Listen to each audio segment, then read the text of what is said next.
let's go ahead and talk some ACC stuff. And the first thing I want to talk about is our favorite team to rag on, the Florida State Seminoles. They're back in the dumpster. And I think everybody got hyped because they beat the number 5 team in the country. And it's because, and we talked about this, and I said this last week. I didn't see a blowout, but I said I saw Florida State having such high emotions from beating the number 5 team in the country and holding them off, holding a big rally from North Carolina.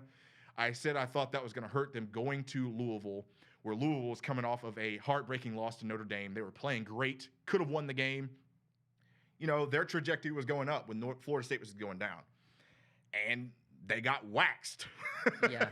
I mean, They got smoked. Again, this is why we talk about it. And This is why we Louisville's say team. the games are played on paper. Louisville's are not played on paper. Louisville's just a bad football team. But what is wrong? How they are the most Jekyll and Hyde team. And because you saw what they did against Florida State, and you're like, if they could have had any sort of essence of this offense, they would have beat Notre Dame. Right. And it's just like It's like you're watching 2 entirely different teams each week. It's like you roll out one week. You saw earlier this year, Louisville put up like, what was it, 52 points in a game? 52. Well, no. Did they score 52? They Or scored was it 40 something. It's 46, 52, something like that. They put up 40 something in that game they lost against Miami, 30 Yeah. or 40 something. And then you go to Notre Dame, you put up 7. You have a couple other just terrible, terrible losses to bad football teams. Then you go and you blow out Florida State and you put up near 40. So Yeah, 48 points in this game. it's just like it's 48 really points. it's really and it's just like a mind-blowing. revival for some of those players. Mikhail Cunningham, we talked about him. He's looked so disappointing in the past few weeks, and now he's just killing it. And you know, Javian Hawkins turned it around. Now he's looking like the player that we all expected him to be. Tutu Atwell's already a monster, and the defense somehow woke up. This is 2 weeks in a row where Louisville's defense has looked much better, and it just go again.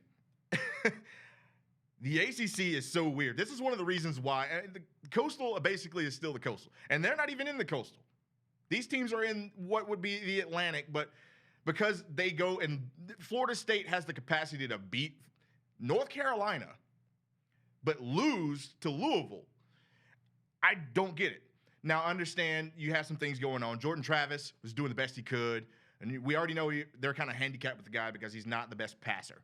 But he makes do.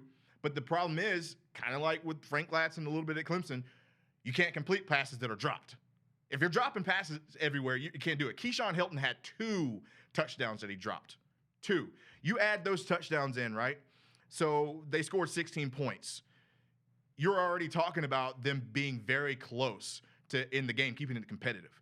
Ontario Wilson had a nice touchdown, but it's one of those things where that no guy could catch the ball for him, and the running game just wasn't there for Florida State, and the defense has been atrocious. I don't know what they're going to do. Postseason, they need to really address that. I'm not saying make a coaching change because you've had a million different defensive coordinators and coaches in general, but they really got to make a focus on that. Play some of the younger guys or something. I don't know what's happening with them, but it's just amazing to see Florida State have such a nice win. Then you get reminded And then who get you are. reminded you're still in the dumpster. Yeah.